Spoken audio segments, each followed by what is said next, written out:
Bonjour à tous, chers amis. Nous sommes Parashat Noach, Parashat très riche. On parlait déjà plusieurs fois dans la semaine. On va voir les cours sur l'application eTorah sur Google et Apple. Et ce qu'on va voir aujourd'hui ensemble, c'est est-ce que les sciences et la technologie ainsi que la Torah sont contradictoires? Est-ce que la Torah est contradictoire à la science? Quel rapport avec la Parashat Noach? On en a touché, on en a parlé dans le cours de hier Zoom sur la Parashat qu'on peut revoir sur l'application eTorah.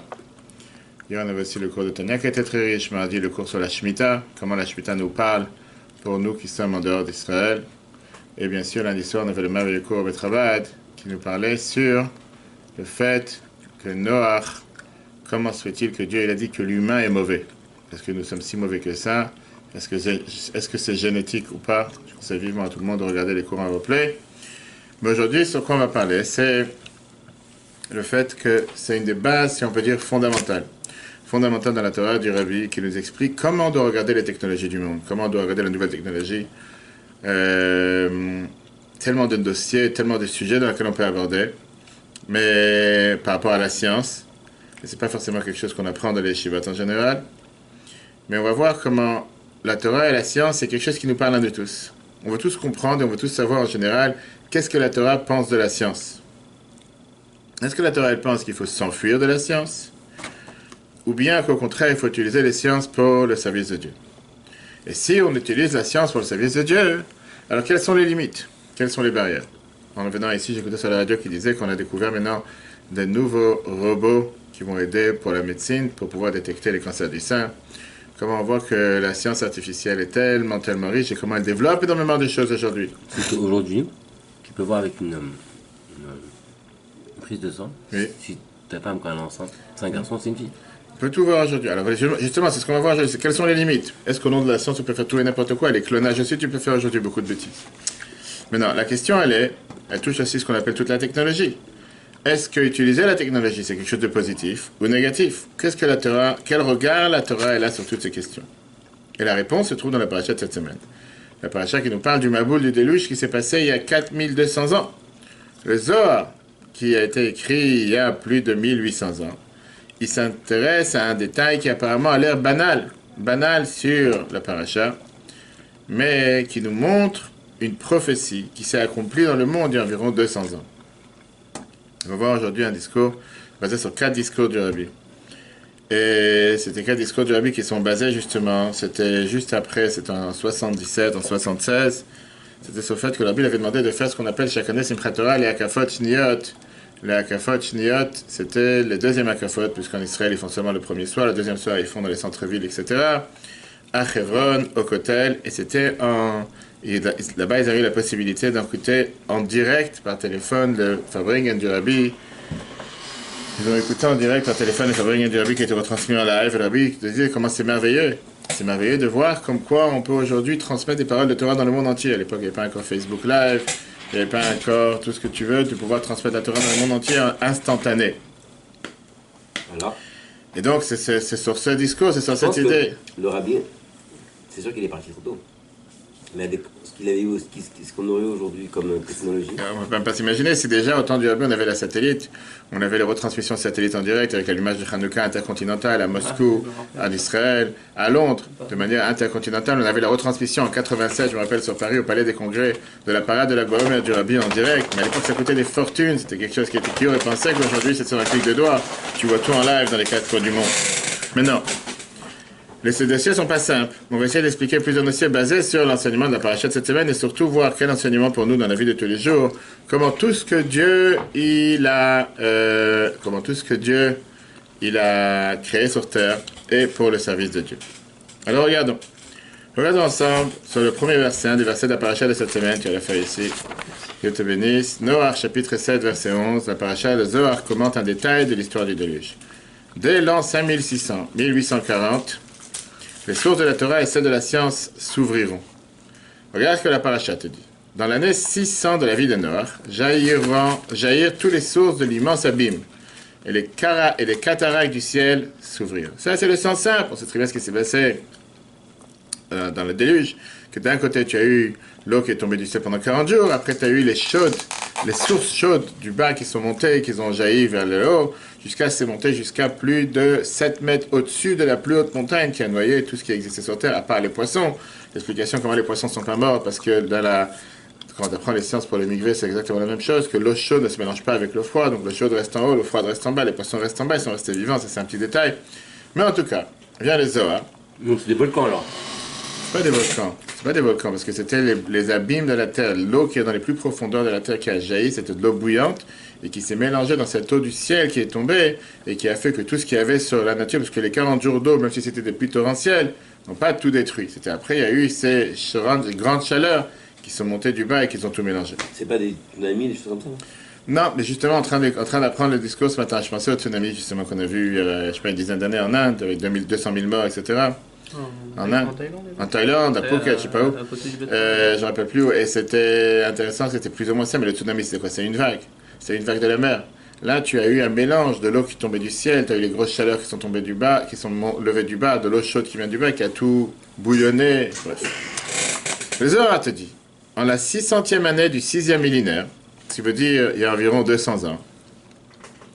D'accord? Ah oui, d'accord. Puisqu'aujourd'hui nous sommes en 5782, donc c'est à 200 ans en arrière. Ouais. Les portes de la sagesse là-haut s'ouvriront. Arubat Hashamaim, qui est écrit dans les versets de la paracha de cette semaine, les cataractes du ciel s'ouvriront. Mais le Zohar qui a été écrit, écoute bien, il y a 2000 ans, 1800 ans, te dit comme quoi, là, il y a 200 ans, les portes du ciel vont s'ouvrir. De même que les sources de la sagesse ici-bas. Elles se sont ouvertes, tu veux dire. Ils vont s'ouvrir. Non, il y a 200 ans. Oui, mais le Zohar a été écrit ça il y a 1800 ans. Oui, il est Qui te prédit qu'est-ce qui va se passer, ce qui s'est passé il y a 200 ans. Le monde se prépara à s'élever vers le 7e millénaire. Vient la Shmor et Aboker. La Shmor et Aboker qui vient et qui t'explique, commentateur sur le Zohar, et te dit la sagesse de là-haut fait référence à la sagesse de la Torah, la sagesse d'ici-bas fait référence aux sciences du monde. Comment les derniers, après il va te montrer les détails, comment les derniers 200 ans, si tu serais là il y a 250 ans, tu aurais dit des choses qui vont se passer aujourd'hui, c'est plus impensable. Et comment ces choses, la radio, l'électricité, l'énergie solaire, on en passe, des choses dans tous les domaines. Comme on l'a dit tout à l'heure, tout ce qui s'est passé avec la révolution médicale, etc., etc. Ok. Ça, c'est la base numéro 1. La Bible te dit qu'il y a plusieurs choses qui sont écrites dans les Zohar et qui ont été écrites beaucoup avant que les choses se sont dévoilées dans le monde. Seulement à l'époque, on ne voulait pas y croire. Pas seulement on ne voulait pas y croire, on se disait comme si laisse tomber, si tu racontes des bêtises, c'est quelque chose qui n'est pas vrai. On sait que dans la Torah, tu as 4 composants. Tu as le pshat, le sens simple, remez, le sens ésotérique, drash, la vision, le sod, le secret. Depuis le début, la Torah elle a été écrite de manière que tu peux la comprendre de différentes manières. Là, on s'intéresse sur le sod qui est la Kabbale, qui est les Zohar, qui vient te décrire les secrets, les secrets de la Torah, qui vient totalement hors sujet, parce que quand tu parles du déluge, on ne parle pas maintenant des sciences qui vont se dévoiler il y a 200 ans, etc. Mais alors que le déluge s'est passé il y a plus de 4200 ans. Le Zohar il te dit que dans l'année 600 du 6e millénaire, qui veut dire 1840 pour le calendrier grégorien, 5600 d'après la Torah, parce qu'aujourd'hui on est en 5782, il y aura un tel dévoilement des secrets de la Torah, et il y aura un tel dévoilement des sagesses du monde. Et la Shmor et Aboker, c'est un commentaire du Zohar de Rabbi Yehuda ben Shlomo HaKohen de Salonique, qui te dit clairement que les portes vont s'ouvrir. Et pourquoi ces portes vont s'ouvrir? C'est pas étonnant. Tu dis parce que quelque chose qui a été écrit dans la Ducha, dans les mondes du haut, ça c'est pour réparer ce qui se passe dans les mondes du bas. Et il te dit qu'il y a plusieurs choses que Dieu a créées sur cette planète, qui sont là justement pour réparer le monde, pour arranger le monde.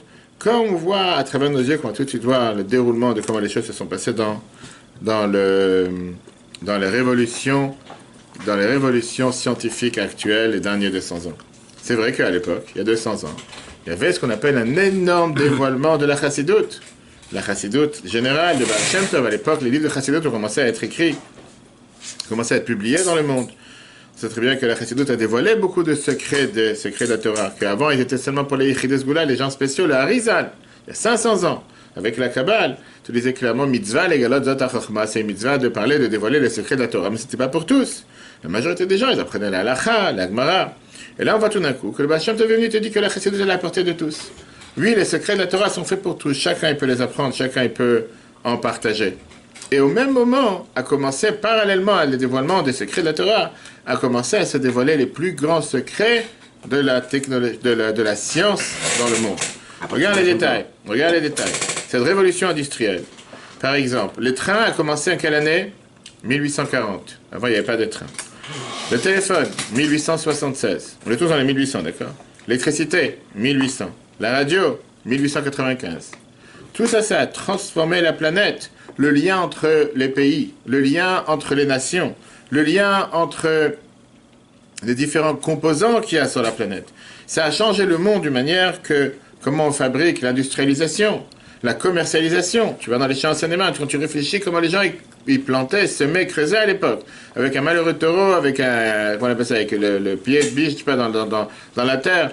Aujourd'hui, tu vois qu'en 10 minutes, il y a un tracteur qui est passé, qui a labouré les champs, tous les pommes de terre sont sortis.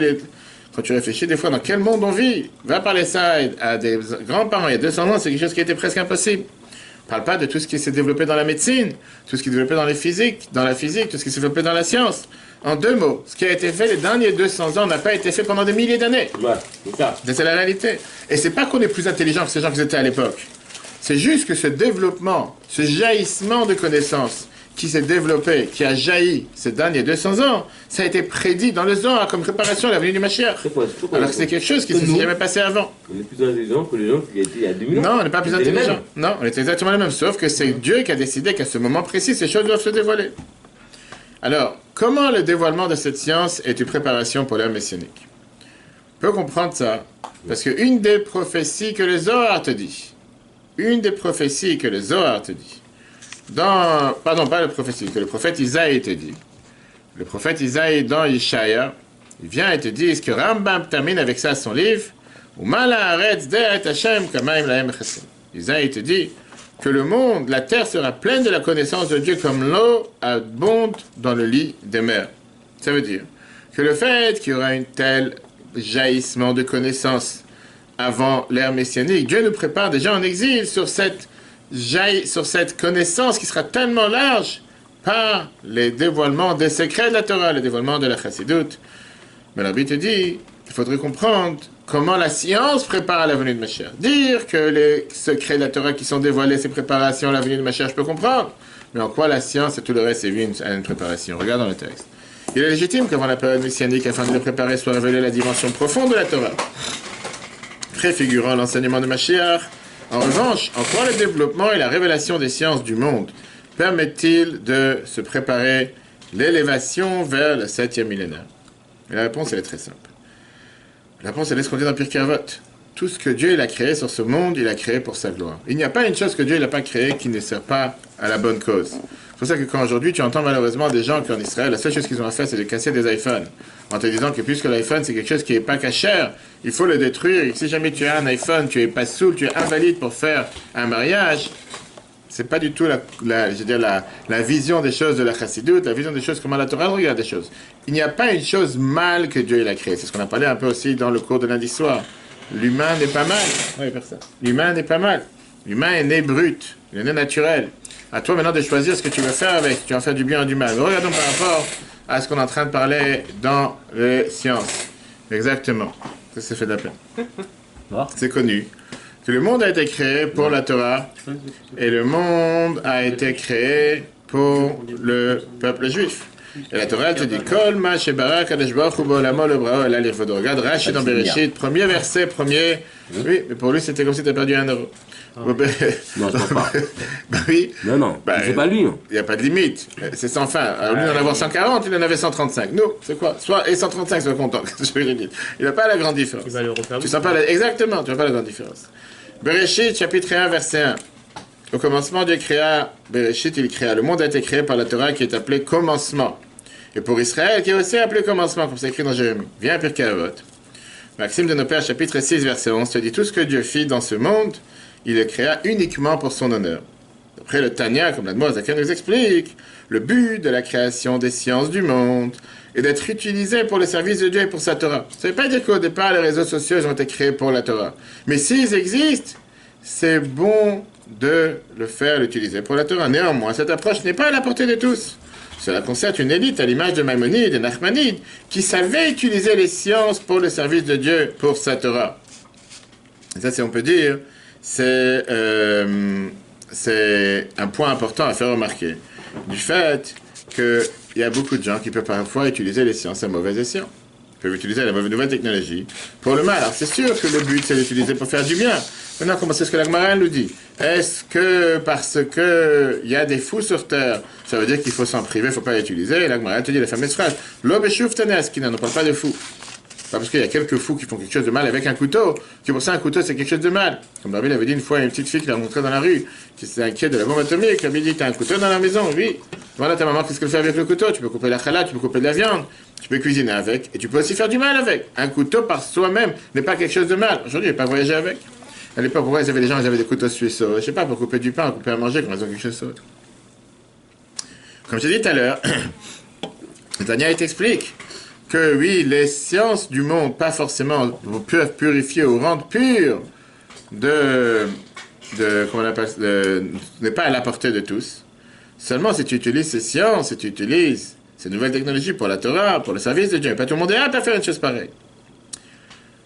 Quand tu vois l'explication de ce qu'on vient de voir, on peut la comprendre avec ce qui est expliqué dans le Zohar. Le Zohar te dit qu'il y a un lien intrinsèque entre le dévoilement des sciences et la préparation de la venue de Mashiach. On voit clairement que ce qui s'est passé dans ce dernier deux siècles est une préparation à ce qui va continuer à se passer de plus en plus quand Mashiach sera là. Et au contraire, on va voir aujourd'hui en 3 étapes, comme quoi, en 3 paliers, comme quoi le développement des sciences nous aide à pouvoir se préparer à la venue de Mashiach. Tout d'abord, numéro 1, une nouveauté qu'il y aura quand Mashiach va venir, c'est le dévoilement divin. Torah te dit, Venig la Kvod Hashem, dans Ishaïa chapitre 40, verset 5. Qu'est-ce qui va se passer à l'époque? Il va avoir quoi? Venig la Kvod Hashem. Regarde, la gloire de Dieu se révélera, et toute chair verra que c'est la bouche de l'Éternel qui parle. La gloire de Dieu se révélera. Viens le Shara Emouna qui est l'explication de Admor Emtsai chapitre 25. Il t'explique qu'est-ce que ça veut dire la gloire de Dieu va se révéler. Non seulement la terre sera pleine de la connaissance de Dieu, et tous pourront le voir par leur intellect, mais aussi l'œil physique. Et même la chair matérielle de tous verront et reconnaîtront que c'est la bouche de l'Éternel qui parle. C'est que ça veut dire une chose pareille. L'œil, ça ne veut pas dire que ça n'existait pas avant. Mais avant, on n'était pas capable de le voir. Alors que, comme Mashiach va venir, c'est quelque chose qui va se dévoiler à nos yeux. Comme la Bible te dit, lorsque ces sciences sont mises en contribution pour le service de Dieu ou pour sa Torah, elles permettent de préfigurer le fait que toute chair verra. Elles confèrent une vision physique et concrète de ce qui concerne le service de Dieu, ainsi comme nous allons l'expliquer. Mais à ça, comme j'ai dit, il y a quelque chose de très important à rappeler. La chose de très important à rappeler, c'est le fait que la Bible parle clairement que même si on est en train de parler, de discuter, d'aborder le bienfait des sciences, c'est pas pour autant que ça permet ou ça cachérise les universités ou on va dire les différentes écoles dans lesquelles on apprend ces sciences. En 2 mots. La science en soi est quelque chose de positif. L'endroit où tu l'apprends parfois peut être très néfaste et très négatif. Et la Bible te dit plusieurs problèmes qui peuvent exister dans les universités, dans les campus par exemple. Et là-bas, on peut t'apprendre ou on peut t'enseigner à renier l'existence de Dieu, à fixer qu'il n'y a rien qui peut se mélanger dans les lois de la nature, quelque chose qui est totalement, fondamentalement contraire de la foi que nous avons en Dieu. Tu as aussi plusieurs problèmes de tsniout, de pudeur, jusqu'à ce qu'on se moque de tout celui qui veut faire attention à ça. Mais non, bien sûr que ça ne veut pas dire que tous les collèges et toutes les universités sont ça, parce qu'aujourd'hui, tu as beaucoup de collèges et universités en Amérique, par exemple, où tu peux faire des minyanes, manger cachère, et tu as des salles à manger totalement cachères, etc. Mais malheureusement, tu as aussi beaucoup d'antisémites, d'anti-juifs, d'anti-Israël, dans ces collèges qui ne font pas la propagande, particulièrement dans ces collèges, comme on a tous vu il n'y a pas longtemps, je crois que la semaine dernière, avec Kamala Harris, qui est venue dans un collège aux États-Unis, et qu'une des participantes lui a demandé une question en disant que puisqu'Israël c'est un état d'apartheid, comment ça se fait que les Américains ils ont voté pour pouvoir soutenir encore une fois la Dôme de fer? Elle n'a pas répondu. C'est quelque chose qui est totalement acceptable de dire une chose pareille. Donc on sait très bien qu'Israël est peut-être le seul endroit au monde qui n'a pas d'apartheid, et bien au contraire. Pareil, quand tu parles par rapport, comme j'ai dit, l'Internet, portable, que bien sûr que c'est quelque chose de bien, mais de l'autre côté, tu peux très bien l'utiliser pour faire quelque chose de mal. Tu peux très bien l'utiliser pour faire rentrer toutes les saletés, toutes les bêtises chez toi à la maison. Tu peux faire une mitzvah pour faire quelque chose de mal aussi. Personne n'est contraire, c'est une mitzvah. Mais là, je te parle d'un objet qui, par définition, n'est pas mal. Mais c'est à toi de choisir si tu es vacciné, 2 doses ou 3 doses. Si tu es vacciné, tu peux savoir est-ce que tu peux l'utiliser pour faire avec ça du bien, Et si malheureusement tu n'es pas vacciné, on va dire, tu vas attraper un virus ou un microbe, tu pourras le faire, tu pourras devenir mal, tu pourras l'utiliser pour le mal. Ça peut très bien être utilisé pour quelque chose de mal. D'accord? C'est pour ça qu'il faut faire attention. Et une des choses que le Rabbi il a parlé justement, une des choses qui se sont dévoilées dans les dernières générations, le Rabbi il dit que ce pas des choses qui n'ont jamais existé. Ils ont toujours existé, sauf qu'ils se sont dévoilées récemment. En deux mots, on parle d'une découverte, mais pas d'une invention humaine. Et ça, c'est une énorme différence. L'approche de la Torah, elle est que ces choses ont toujours existé, sauf que c'est arrivé le moment de les dévoiler. Une des choses qui s'est passée les dernières décennies, les derniers siècles, c'est la possibilité de transmettre des voix, des visions, des photos, des images dans les quatre coins du monde à travers la radio, la vidéo, Facebook Live, à travers la satellite, etc. Ça nous montre exactement ce qui est écrit dans la Torah. Que Dieu il a ayin roa, ozen shomat, v'chol ma'asecha b'sefer nektavim, qu'il y a un œil qui regarde, il y a une oreille qui entend, et tout ce que tu fais, c'est inscrit. Dieu, il voit tout. Comme on a dit tout à l'heure. Jusqu'à le dévoilement de toutes ces technologies, de toutes ces sciences, c'était quelque chose qu'il fallait vraiment s'imaginer. Qu'est-ce que ça veut dire que Dieu voit tout? Qu'est-ce que ça veut dire? C'est quelque chose qu'on peut voir et qu'on peut entendre. Aujourd'hui, on voit que c'est possible. Tu peux être dans les quatre coins du monde. Tu ne penses pas un instant que tu es passé dans cette rue. Et tout d'un coup, tu vois qu'il y avait une caméra cachée dans un poteau de lumière qui a filmé. Qu'est-ce que tu es passé? Qu'est-ce que tu as fait dans cette rue? Il y a beaucoup de choses qu'on a toujours su et que le peuple juif a toujours su. On n'a pas compris comment et on ne les a pas forcément ressenties. La science nous aide à comprendre ces choses qui sont écrites dans la Torah. À tel point que notre chair peut ressentir qu'il y a un Dieu sur terre. Maintenant, ça ne veut pas dire que Dieu il a besoin de la radio pour nous entendre, pour qu'on puisse l'entendre. La radio, la télévision, le téléphone nous donne la possibilité de pouvoir contextualiser, visualiser, comprendre, de matérialiser quelque chose qu'il y a quelque temps était tellement lointain qu'on s'imaginait que c'est quelque chose qui est impossible. Et ça, c'est quelque chose qui nous aide énormément dans notre service de Dieu. Regardons dans le 5. Communication interplanétaire et instantanée en audio et vidéo. Pirkei Avot, chapitre 2, verset 1, nous dit Mishnah, sache qu'il y a un Dieu au-dessus de toi, un œil qui voit et une oreille qui entend. Tania, chapitre 41, te dit chacun doit s'imaginer que Dieu se tient au-dessus de lui, que le monde entier, plein de sa gloire, qu'il observe ses mondes et ses reins et son cœur pour observer s'il est ça comme lui il se doit, comme on a vu dans le cours de Tania, dans l'application de Torah, il y a 2-3 semaines. Viens là, il t'explique que la communication audiovisuelle interplanétaire aide l'homme à prendre conscience que Dieu est voyant en tout. Lorsque l'homme médite le fait que Dieu se tient au-dessus de lui, en ayant une illustration concrète, sa méditation ne se limite plus à une compréhension uniquement intellectuelle, mais elle s'étend et se rapproche de ses sentiments physiques et comprend les choses de manière totalement différente. Mais l'étude de l'enseignement du service de Dieu, ça vient totalement séparé du développement de la science, qui elle-même peut parfois servir à des autres choses profanes. Entendre la radio, entendre la télévision, entendre les nouvelles. Par contre, elle nous aide à nous, en tant que juifs, à pouvoir comprendre ce sentiment spirituel qu'on avait jusqu'à présent, que Dieu voit chaque chose et qu'il entend chaque chose. En d'autres termes, a priori, il n'y a aucun lien entre la radio, la télévision et le téléphone, les vidéos avec le service de Dieu. Ils viennent seulement nous concrétiser, nous mettre de manière de nous matérialiser le concept qu'on a toujours su qu'il y a un Dieu qui voit, une oreille qui entend. Et on voit aujourd'hui comment c'est quelque chose qui n'est pas loin de s'imaginer, mais grâce à la radio, grâce à la vidéocaméra, grâce à l'internet et grâce au satellite, on voit comment ça nous permet de le comprendre. Ça ne veut pas dire que c'est forcément attaché avec Dieu. Maintenant, pour l'instant, on n'a toujours pas expliqué pourquoi le Zohar te dit que le développement de la science, c'est fait pour préparer la venue de Mashiach. C'est pour ça qu'on doit arriver au deuxième palier. Le deuxième palier, c'est qu'il faut savoir ce que la Chassidoute explique, que la science, elle fut créée principalement pour la Torah. D'où on le sait. Le Midrash Rabban dans Shemot 35, qui te dit la fameuse phrase dans 6, le monde ne méritait pas de se servir de l'or. Pourquoi donc il a été créé? Pour le sanctuaire et pour le temple. Qui veut dire, quelle est la nouveauté? De toute façon, on te dit que le monde a été créé, bijou la Torah, bijou l'Israël, pour la Torah et pour le peuple juif. La nouveauté, elle est qu'il y a certaines choses que Dieu il a créées, que pas seulement on peut apprendre un enseignement de cette chose qui a été créée pour le service de Dieu, mais que l'essentiel du but pourquoi Dieu les a créés, c'est pour les utiliser pour le service de Dieu. Exactement la même chose quand tu parles des sciences. Puisque le Zohar t'explique que le développement des sciences de la Torah, des sagesses de la Torah et des sciences du monde, ensemble prépare l'ère messianique, ça veut dire que le fait que c'est à ce moment précis que Dieu a décidé de dévoiler ces sciences, essentiellement c'est pour les utiliser pour le service de Dieu. Alors la question que tout le monde demande, comment se fait-il que parfois ces sciences sont utilisées à mauvais escient et des gens ne les utilisent pas pour le service de Dieu? La réponse est que Dieu n'enlève pas le libre arbitre. Tu peux choisir de l'utiliser pour la Kedusha, pour le bien. Tu peux les utiliser pour malheureusement des choses interdites. Mais ça n'est pas pour ça que ça enlève le but pourquoi ils ont été créés. Ils ont été créés pour pouvoir servir Dieu, pas pour autre chose. Regarde dans le 6. Le deuxième palier, la science fut créée principalement pour la Torah. Regarde, la Bible explique, certains objets comme l'or furent créés uniquement pour s'en servir pour une cause spécifique de la Torah et des mitzvot.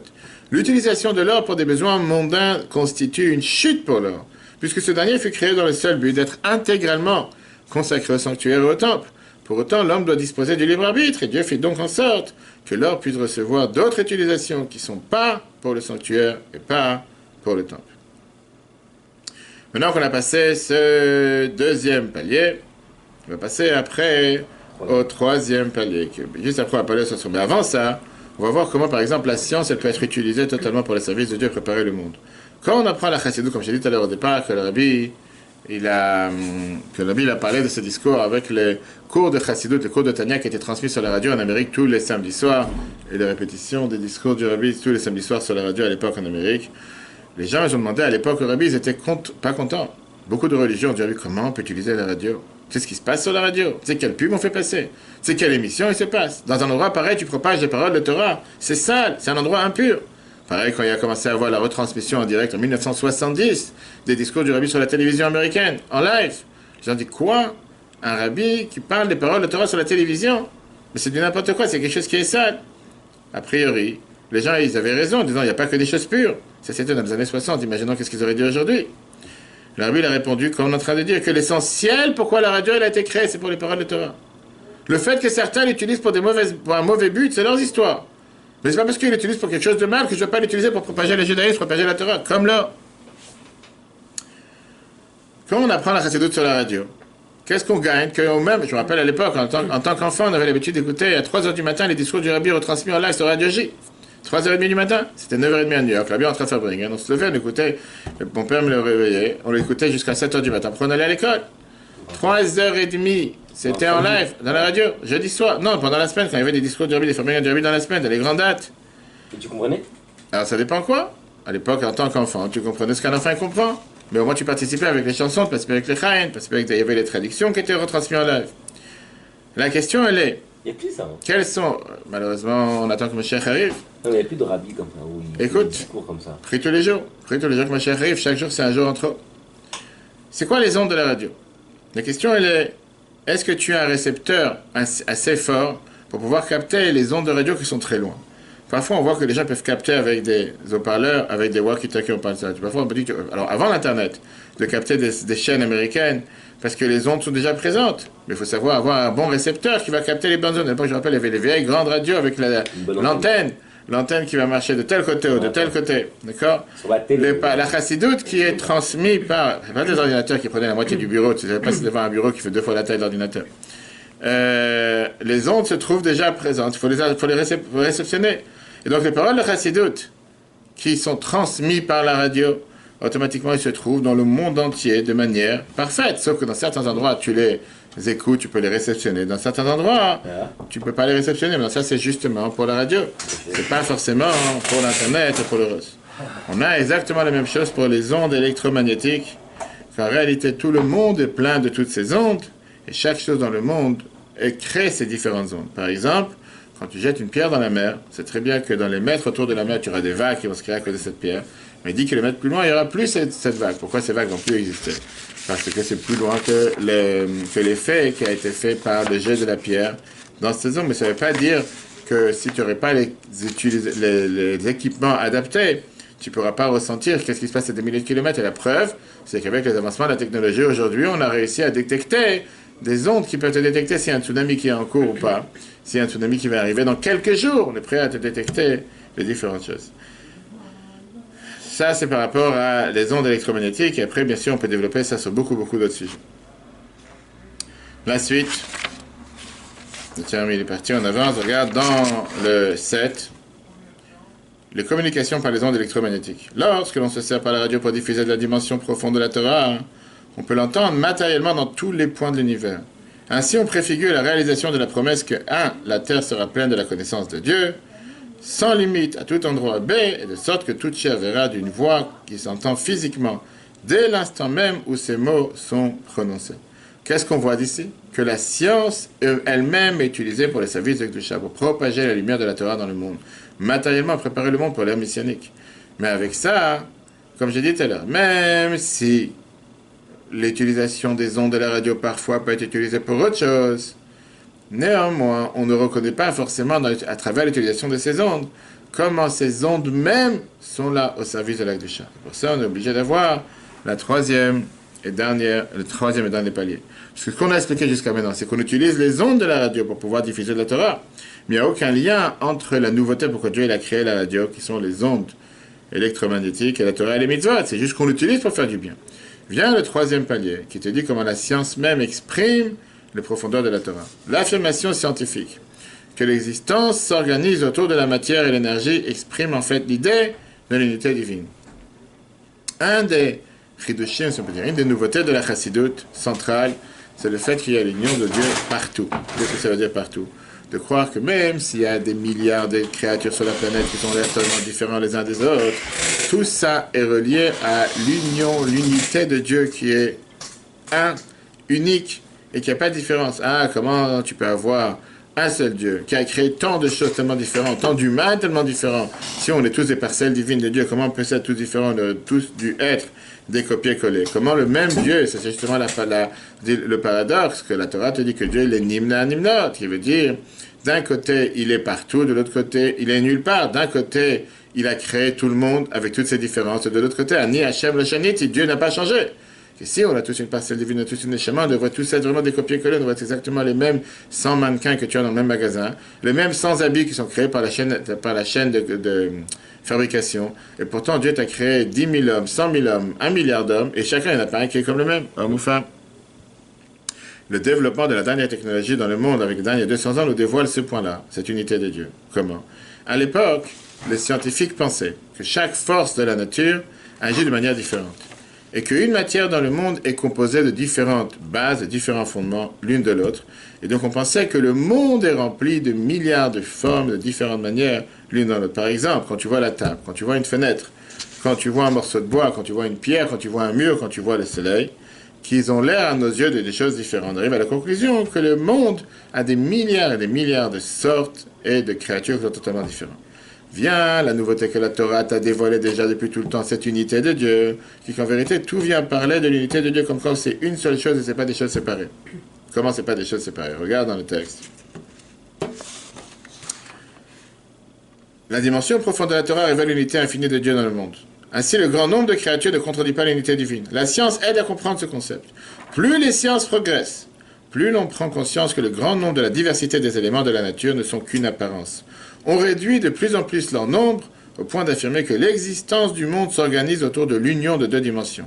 La quantité et la qualité, la matière et l'énergie. Et plus ça avance, plus on arrive à la compréhension qu'en réalité, il n'y a pas des milliards et des milliards de composants et de créatures. Prends un exemple.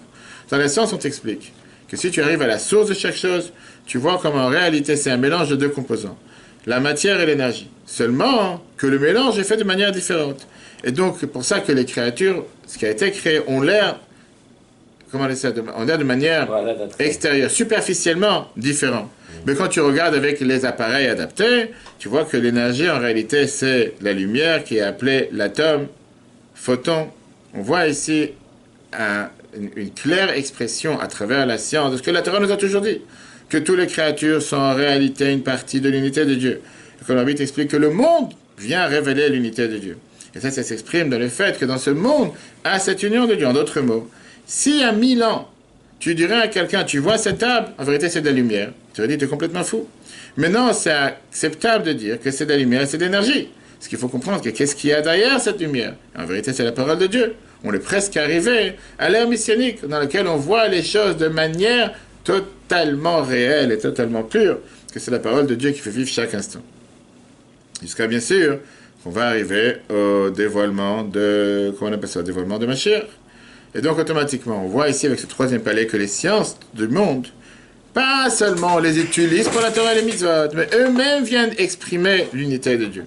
Savoir qu'il n'y a pas un autre but sur terre pourquoi Dieu les a créés que pour le service de Dieu. Quel est l'enseignement de tout ça? Le dévoilement de la Torah produit la révélation des sciences. Le dévoilement des profondeurs de la Torah révèle la préparation du monde vers Mashiach. La révélation des dimensions profondes de la Torah suscite aussi le développement des sciences du monde.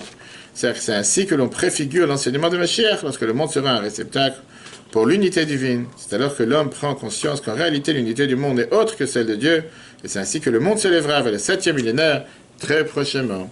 Et là maintenant on comprend le lien qu'il y a entre le Zohar, qui te fait ce lien entre le dévoilement des sciences du monde et le dévoilement de la Chassidoute, les profondeurs de la Torah. Parce que grâce à ça que tu vas dévoiler les sources de la Torah, tu vas dévoiler, on arrive automatiquement à la révélation des sciences du monde, mais par les sciences du monde et par l'intelligence dans le monde, on arrive seulement à comprendre qu'il y a deux choses, qu'on est la matière et l'énergie, mais le but c'est d'arriver à une seule chose, qui est l'union de Dieu, qui n'est rien à part Dieu. Ça, on va arriver comme un chef à venir. Quel enseignement qu'on apprend de ce qu'on a vu aujourd'hui, qui a 3 niveaux différents. Premier niveau, c'est comment regarder sur le monde de manière générale et comment se regarder sur les sciences du monde de manière détaillée.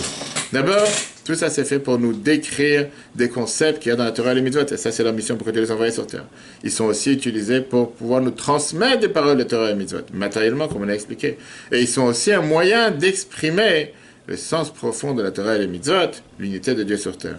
On doit se rappeler que tout ça est déjà écrit et déjà inscrit dans la Torah avant même qu'il se dévoile dans le monde. Et donc à nous de se lever de niveau en niveau jusqu'à la venue de Mashiach, qu'à ce moment-là on verra comme quoi il y a une seule chose sur terre, un seul Dieu sur terre. Il n'y a rien qui change à part l'unité de Dieu. Et ça sera si Dieu veut avec la venue de Mashiach. Comme on l'a dit tout à l'heure, si tu regardes dans les derniers 2 siècles, comment on voit qu'il y a environ 300 ans, le Baal Shem Tov va dévoiler la Chassidoute. Après ça, il y a 250 ans, on voit comment le Baal Shem Tov va dévoiler la Chassidoute Chabad. Et pareil, on voit, comme on l'a expliqué, depuis le 18e siècle, la révolution industrielle, la voiture, l'ordinateur, la radio, l'avion, la télévision, les sciences. Que Dieu fasse qu'on puisse utiliser ça toujours pour faire du bien. Le cours sera un replay sur l'application eTorah sur Google et Apple, comme tous les autres cours de cette semaine. Très bonne journée à tous. Chodesh Tov, que ce soit un mois de joie, de bonheur, de santé, de prospérité pour tous, avec la venue de Mashiach très prochainement.